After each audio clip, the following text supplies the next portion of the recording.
Hi friends, ఈరోజు మన topic ఏంటంటే నిన్న జరిగిన ముంబై వర్సెస్ ఢిల్లీ ఆ మ్యాచ్ గురించి ఈరోజు మనం రివ్యూ మాట్లాడుకోబోతున్నాం. అంతకన్నా ముందు మన ఛానల్ ఎవరైతే సబ్స్క్రైబ్ చేసుకోలేదో వాళ్ళు సబ్స్క్రైబ్ చేసుకోండి. అలాగే ఈ వీడియోకి లైక్ చేయండి. ఈ లైక్ చేయడం వల్ల ఏంటంటే మీకు త్వరగా మన ఏ వీడియో పోస్ట్ చేసినా మీకు నోటిఫికేషన్ వస్తుంది. ఆ నోటిఫికేషన్ ద్వారా మీరు క్లిక్ చేసి వీడియోని అందరికన్నా ముందే చూడొచ్చు. Let's welcome our channel Abhi reviews. మీరు నిన్న చూసే ఉంటారు ఆ మ్యాచ్.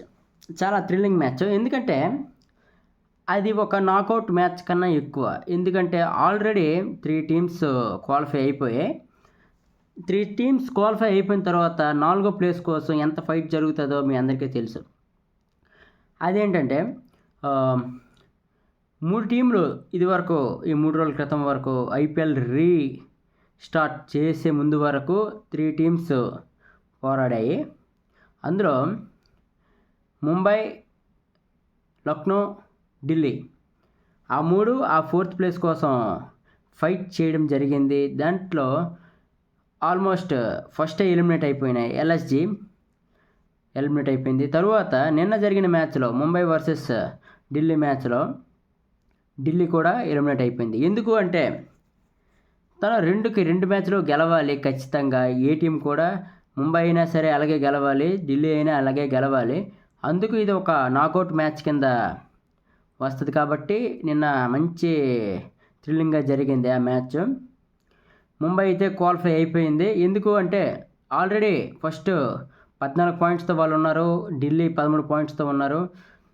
ముంబై గెలిస్తే డైరెక్ట్ ఢిల్లీతోనే, కాబట్టి ఢిల్లీ ఎలిమినేట్ అయ్యి ముంబై క్వాలిఫై అవుతుంది. అదే ఢిల్లీ గెలిస్తే మాత్రం last Mumbai versus Punjab match వరకు ఎదురు చూడాల్సి ఉంటుంది. ఎందుకు అంటే సేమ్ పాయింట్స్ కలిగి లేకపోవడం, తక్కువ పాయింట్స్ ఢిల్లీకి ఉన్నాయి, ముంబైకి ఎక్స్ట్రా 1 పాయింట్ ఉంది. కాబట్టి ఢిల్లీతోనే మ్యాచ్, కాబట్టి ఢిల్లీ ఓడిపోయింది, కాబట్టి అఫీషియల్లీ క్వాలిఫైడ్. దీంట్లో మనం మాట్లాడుకునే విషయం ఏంటంటే నిన్న ముంబై ఇండియన్స్ ఆడే విధానం మనకి చాలా చాలా ఇంపార్టెంట్. ఎందుకు అంటే అది ఎంత ఎప్పుడు ఆడినంత లేకపోయినా ఇప్పుడు వాళ్ళు పిచ్ కండిషన్స్ని అర్థం చేసుకొని ఆడే విధానం మనకి చాలా బాగా నచ్చింది. ఎస్పెషల్లీ ఏంటంటే ఢిల్లీ బ్యాటర్స్ పిచ్ని వాళ్ళే ముందుగా రీచ్ చేయాలి యాక్చువల్గా. ఎందుకంటే ఫస్ట్ బ్యాటింగ్ ఆడింది ముంబై, కాబట్టి ఎలా అది ప్లేలోకి వచ్చిందో, ఎలా వీళ్ళు ఫస్ట్ బౌలింగ్ ఎలా ఎంచారో అని అన్నీ చూసుకొని వాళ్ళు బ్యాటింగ్ స్లో ఆడాలా, ఫాస్ట్ ఆడాలా, ఆ పిచ్ ప్రకారం ఆడాలా ఏంటనేది వాళ్ళకే తెలియాలి. టాస్ గెలిచారు కాబట్టి. కాకపోతే ముంబై ఇండియన్స్ టాస్ ఓడిపోయింది, ఢిల్లీ టాస్ గెలిచి బౌలింగ్ ఎంచుకైంది. కాబట్టి ముంబై ఫస్ట్ బ్యాటింగ్కి దిగింది.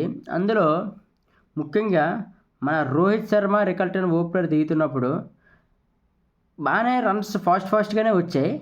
దీంతో అందరూ బ్యాటింగ్ పిచ్ అనుకున్నారు. దాని తర్వాత కటర్స్ వేయడం మొదలుపెట్టారు. స్లో బాల్స్, స్లో యార్కర్స్ అలాంటివి వేసి స్పిన్నర్తో కూడా బాగా ఇబ్బంది పెట్టారు ఎంఐ బ్యాటర్స్ని. వేగంగా రోహిత్ శర్మ తెలిసిందే కదా అవుట్ అయిపోయాడు. దాంట్లో రికల్టన్, విల్ జాక్స్ కొంచెం చిన్న పార్ట్నర్షిప్ వచ్చినా సరే స్లోగా పార్ట్నర్షిప్ వచ్చింది. పవర్ ప్లేలో 55 రన్స్ వచ్చాయి. అక్కడి వరకే ఫాస్ట్గా ఆడారు. దాని తరువాత దాదాపు 16వ ఓవర్ వరకు చాలా స్లోగా తిలక్ వర్మ అండ్ సూర్యకుమార్ యాదవ్ స్లోగా ఆడుతున్నప్పుడు అనిపించింది, ఏంటి ఇంత స్లోగా ఆడుతున్నారు, ఎంతకు పిచ్ బాగోకపోయినా, బ్యాటింగ్ అనుకూలించకపోయినా ఇంత స్లో ఆడతారంటే రేటి, వికెట్ కూడా పడట్లేదు, 3 వికెట్లు అయ్యాయి, అప్పటికే చాలా వికెట్స్ ఉన్నాయి కదా అనిపించింది. లాస్ట్ 18వ ఓవర్ వరకు స్కోరు 135. దాని తరువాత 2 ఓవర్లో సూర్యకుమార్ యాదవ్ అండ్ నమన్దేర్ వచ్చి విధ్వంసం చేశారు. ఆ విధ్వంసం చేయడం 180 స్కోర్ వచ్చింది. 180 స్కోర్ టార్గెట్ ఇచ్చారు. సర్లే, ఇది సెకండ్ ఇన్నింగ్స్లో డ్యూ వస్తుంది. ఎంఐ బౌలర్స్ ఎంత దినిగా వేసినా సరే డ్యూ ప్రకారం మ్యాచ్ కొంచెం ఈజీగా మారుతుంది అనే లోపే మన డీసీ బ్యాటర్స్ టక అవుట్ అయిపోవాల్సి వచ్చాయో మొత్తం. వాళ్ళు అవుట్ అయిపోయి ఇంకా ప్రెషర్ పెంచి ఫస్ట్ కేఎల్ రాహుల్, ఫ్యాఫ్ డూప్లెసిస్ వరుస 2 వికెట్లు, తరువాత వెంటనే పొరల్ అయిపోయాడు. తరువాత స్టబ్స్ కూడా అలాగా స్టాండర్డ్ అయ్యి ఆడుతాడు అనుకుంటే స్టబ్స్ కూడా వెనుతిరగడం జరిగింది. తరువాత విప్రాజ్ అండ్ అశుతోష్ శర్మ కొంచెం బాగానే ఆడినప్పటికీ సరిగ్గా ఉండలేకపోయారనమాట. అంటే గాబరగా అయిపోయింది. మ్యాచ్ గెలిచే ఉద్దేశం లేనట్టు ఆడారు. ముంబై విషయం తెలిసిందే కదా, వాళ్ళు బ్యాటింగ్ ఎంతైతే డెప్త్ ఉంటుందో బౌలింగ్ కూడా అంతే స్ట్రాంగ్గా ఉంటుంది. Deepak Chahar, Boult, Bumrah, Santner. ముఖ్యంగా అయితే మనం ఎక్కువగా మాట్లాడుకోబోనేది ఏంటంటే బుమ్రా గురించి మాట్లాడతాం ప్రతి మ్యాచ్, అది అలవాటు మనకి. ఎందుకంటే బాగా బౌలింగ్ వేస్తాడు, వికెట్లు తీస్తాడు కాబట్టి బుమ్రా గురించి మనం మాట్లాడుకోవడం సహజం. కానీ ఈ మ్యాచ్లో మాత్రం శాంట్నర్ మాత్రం మామూలు బౌలింగ్ వేయలేదు. స్పిన్ గిర్రం తిరిగింది, అంత బాగా బౌలింగ్ వేశాడు. యాక్చువల్గా మనకి ఐపీఎల్ ముంబై క్వాలిఫై అవ్వడానికి మెయిన్ కారణం శాంట్నర్ వేసిన ఒక బాల్, అది కూడా డీసీతోనే. ఢిల్లీతో ముందు మనం మ్యాచ్ ఆడినప్పుడు, ముంబై ఆడినప్పుడు కరుణ్ మంచి ఫామ్లో ఉండి పెద్ద హిట్స్ కొట్టి విన్ అవుతుందేమో అనే టైంలో శాంట్నర్ వచ్చి ఒక బాల్ వేస్తాడు కరుణ్. ఆ బాలు వికెట్ అవడం అక్కడ నుండి మరి ముంబై తిరిగి చూడలేదు. వరుస 8 మ్యాచ్ల్లో 7 మ్యాచ్లు గెలిచి క్వాలిఫై అయ్యారు వాళ్ళు. వాళ్ళ సంగతి తెలిసిందే, స్టార్టింగ్ చాలా స్లోగా స్టార్ట్ చేస్తారు వాళ్ళు. ఓడిపోతూ 3-4 ఓడిపోయి 5 మ్యాచ్ల్లో 4 ఓడిపోయి వరుస మ్యాచ్లకు వెళ్ళి క్వాలిఫై అవుతారు, కప్పు కొట్టేస్తారు. అలాంటిదే మనం చూస్తూ వచ్చాము ఇన్ని సంవత్సరాలు. కాకపోతే ఇప్పుడు అంత స్ట్రాంగ్ టీం అయినప్పటికీ ముంబై మిగతా 3 టీములు కూడా చాలా స్ట్రాంగ్. మిగతా 3 టీములు ఏంటంటే అందులో 2 టీములు ఆల్రెడీ మనల్ని ఓడించి వచ్చాయి ముంబైని. గుజరాత్ 2 సార్లు ఓడించింది, ఆర్సీబీ ఒకసారి ఓడించింది ఈ సీజన్లో. పంజాబ్తో ఇంకో మ్యాచ్ ఉంది, అది మనకు తెలియాల్సి ఉంది. ఓడినా గెలిచినా మనకి క్వాలిఫై అయితే అయిపోయాం కాబట్టి ఛాన్స్లు ఉంటాయి. ఈ వారం అంతా ఏంటి ఉంటుందంటే ఫస్ట్ సెకండ్ ప్లేసుల కోసం ఫైట్ చేస్తారు ప్రతి టీము. దానికోసం ఏంటంటే ముంబైకి ఎక్కువగా ఛాన్సులు లేవు. ఒకవేళ ముంబై ఫస్ట్ సెకండ్ ప్లేస్కి రావాలంటే ఆర్సీబీ 2-2 మ్యాచ్లు ఓడిపోవాలి ఒకటి, గుజరాత్ కూడా 2-2 ఓడిపోవాలి. అప్పుడు ఏదైనా టీం 2-2 ఓడిపోతేనే వాళ్ళకి ఛాన్స్ ఉంటుంది ఫస్ట్ సెకండ్ ప్లేస్కి వెళ్ళడానికి. ఎందుకంటే నెట్ రన్ రేట్ వాళ్ళకి ఎక్కువగా ఉంది కాబట్టి.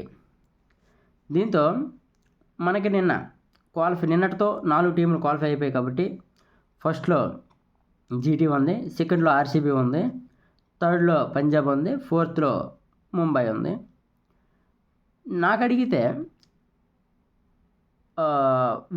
ఈ టీంతో ముంబై ఇండియన్స్ టీంలో ఉన్న ప్లేయర్స్తో మాత్రం మ్యాక్సిమం ఫస్ట్ సెకండ్ ప్లేస్లో ఉండాలని ఎక్స్పెక్ట్ చేస్తారు ఎవరైనా సరే. ఫస్ట్ సెకండ్ ప్లేస్లో ఉండాలి యాక్చువల్గా అయితే. ఎందుకు అంటే వాళ్ళ దగ్గర ఉన్న బ్యాటింగు, వాళ్ళ దగ్గర ఉన్న బౌలింగు, వాళ్ళ దగ్గర ఉన్న ఆల్రౌండర్స్, వాళ్ళ దగ్గర ఉన్న స్పిన్నర్స్ ఇంకా ఏ టీం దగ్గర కూడా లేరు. ఎందుకు వాళ్ళు ఫస్ట్ సెకండ్ ప్లేస్లో కాకుండా చివరిలో ఉన్నారు, 4వ ప్లేస్లో ఉన్నారని మీకు డౌట్ రావచ్చు. సింపుల్ ఎగ్జాంపుల్, ఫస్ట్లో మనకి బౌలింగ్ వీక్ ఉండేది. ఎందుకంటే బుమ్రా 4 మ్యాచ్లు లేరు, 5 మ్యాచ్లు లేడు, అందుకు